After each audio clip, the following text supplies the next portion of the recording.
केशव और गंगा की शादी के 6 साल हो चुके थे, लेकिन अभी भी उन दोनों की जरा भी नहीं बनती थी और इसकी वजह थी केशव का शराब पीना। केशव रोज शराब के नशे में धुत लड़खड़ाते हुए घर आता था। अरे गंगा, चल खाना लगा। कितनी मर्तबा बोला है आपको कि शराब पीकर घर ना आया कीजिए। अरे ये मेरा घर है, तू कौन होती है मुझे घर में आने से रोकने वाली? मैं आपकी बीवी हूँ और ये आपका बेटा सौरभ, और सौरभ को आपसे बेहद खौफ होता है। कम से कम इसके लिए तो शराब से तौबा कर लीजिए।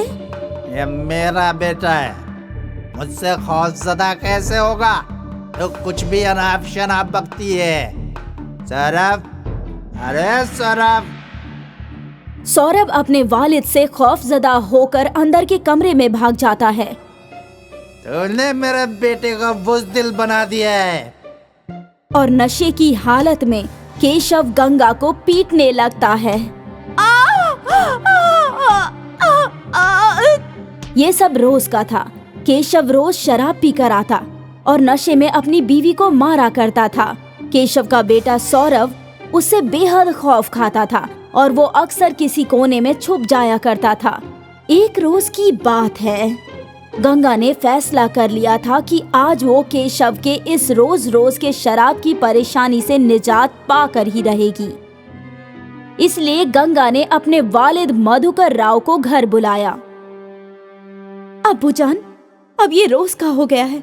ये नशे में धुत आते हैं और मुझे मारते पीटते हैं, और अब तो सौरभ अपने वालिद से खौफ खाने लगा है। तू फिक्र ना कर, मैं दामाद जी से बात करूंगा। बाप बेटी केशव के घर लौटने का इंतजार करने लगे। कुछ देर बाद केशव आया, लेकिन वो नशे में धुत था। अरे गंगा, अरे ससुर जी, कब तशरीफ लाए? गंगा, अपने वालिद का अच्छे से ख्याल रखो, उन्हें अच्छा अच्छा खिलाओ पिलाओ। मैं यहाँ खाने पीने नहीं बल्कि आपसे बात करने के लिए तशरीफ लाया हूँ दामाद जी। मुझसे बात करने? किस मुतालिक? आपकी इस रोज रोज की शराब पीने की आदत के मुतालिक। दामाद जी, आप होशियार हैं। आप जानते ही होंगे कि शराब की आदत की वजह से आपकी खानदानी जिंदगी खराब होती जा रही है। आपका तो बेटा भी आपसे खौफजदा रहने लगा है। बस ससुर जी, ये मेरा खुद का मामला है। आपको इस मामले में बोलने का कोई हक नहीं है। मुझे अपनी बेटी और नवासे की बेहतरी के लिए बोलने का हक है। आपकी बेटी थी, अब मेरी बीवी है। मैं उसे जैसे रखूं उसे रहना पड़ेगा, चाहे मैं उसे मारूं, पीटूं या कुछ भी करूं। नहीं दामाद जी, आप ये गलत फरमा रहे हैं। वो अभी भी मेरी बेटी है। मैं उसे आपके साथ मार खाने के लिए नहीं छोड़ सकता। तो ले जाइए अपनी बेटी को अपने साथ। मैं भी देखता हूँ कितने रोज रखेंगे। चलो बेटी, अब इस इंसान से बात करना भी बेकार है। लेकिन सौरभ, अम्मी मैं आपके साथ ही रहूंगा। हाँ, तू भी चला जा अपनी अम्मा का पल्लू थाम कर। चलो गंगा, अब यहाँ रहने का कोई फायदा नहीं है। ठीक है। गंगा और सौरभ मधुकर के साथ रुखसत हो लिए। मधुकर राव गांव में रहते थे। उनका आम का बगीचा था। नाना, इतने सारे आम, ये सब तो मैं खाऊंगा।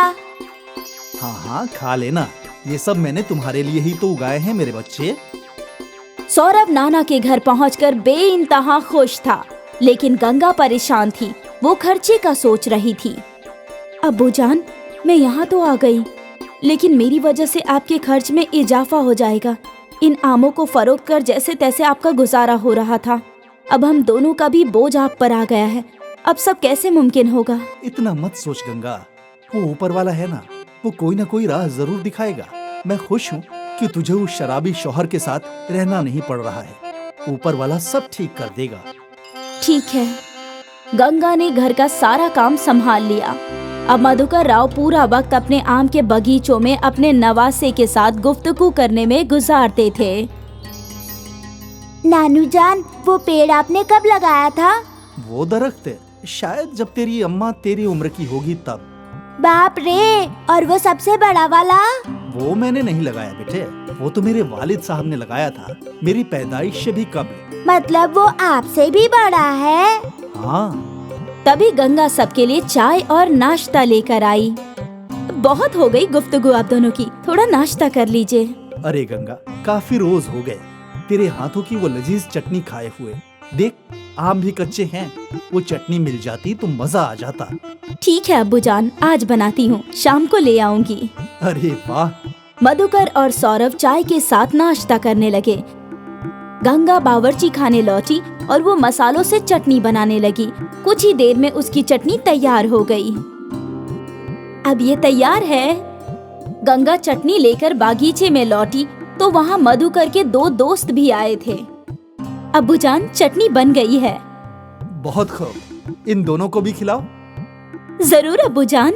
गंगा ने 2 कच्चे आम काटे और उन्हें चटनी लगा दी और सबको खाने को दिया। कच्चे आम का जायका लेते ही, अरे वाह, ये तो बहुत खूब है, चटकदार। मैंने कहा था ना, मेरी गंगा बहुत अच्छे कच्चे आम की चटनी बनाती है। हाँ भाई, अगर ये कच्चे आम की चटनी बनाना शुरू कर दे तो हाथों हाथ सब खत्म हो जाएगी, लोग दीवाने हो जाएंगे। हाँ हाँ बेशक। ये बात सुनकर गंगा सोचने लगी। वैसे भी मैं खर्चे का सोच ही रही थी। अगर कच्चे आम फरोख्त कर मुझे पैसे मिले तो हमारी सारी परेशानियां खत्म हो जाएंगी। क्या हुआ गंगा? अब्बूजान, मैं सोच रही हूँ कि जैसे चाचा ने कहा, कच्चे आम का कारोबार कर लूं। कम से कम कुछ तो आमदनी होगी। वैसे तरकीब बुरी नहीं है, मैं भी तुम्हारा साथ दूंगा। और अगले ही रोज से कच्चे आम का ठेला लगाना शुरू कर दिया। उसके ठेले पर कच्चे आम देखकर, ये कच्चे आम कितने के दिए? 15 रुपए प्लेट। मुझे 1 प्लेट दे दो। गंगा ने उस खातून को 1 प्लेट कच्चे आम दिए और 15 रुपए ले लिए। वाह, इतना जायकेदार कच्चे आम मैंने पहले कभी नहीं खाए। इसके बाद कई और खरीदारों ने गंगा के कच्चे आम की तारीफ की। पहले ही रोज गंगा के कच्चे आम मशहूर होने लगे थे। शाम तक सारे कच्चे आम खत्म हो चुके थे। गंगा ने ठेला बंद किया और अपनी पहली कमाई देखकर वो बेहद खुश थी। वो खुशी खुशी घर लौटी। कैसा था आज का दिन? बहुत अच्छा अब्बूजान, लोगों को मेरे कच्चे आम बेहद पसंद आए। कितने सारे लोगों ने मेरी तारीफ की। और तो और ये देखिए आज की कमाई। अरे वाह, मुझे यकीन था तू कर ही लेगी। आज के सारे आम खत्म हो गए अब्बूजान। मैंने और कच्चे आम तोड़ के रखे हैं, लेकिन अगर ऐसे ही चलता रहा तो हमें कच्चे आम बाहर से खरीदने होंगे। ऊपर वाले के करम से तेरा नया कारोबार खूब तरक्की करे। शुक्रिया अब्बूजान। मेरा सौरभ कहाँ है? वो खेल कूद कर थक गया था, मैंने उसे खाना खिला दिया और फिर वो सो गया। अब्बूजान, आप हमारा साथ नहीं देते तो हमारा क्या होता?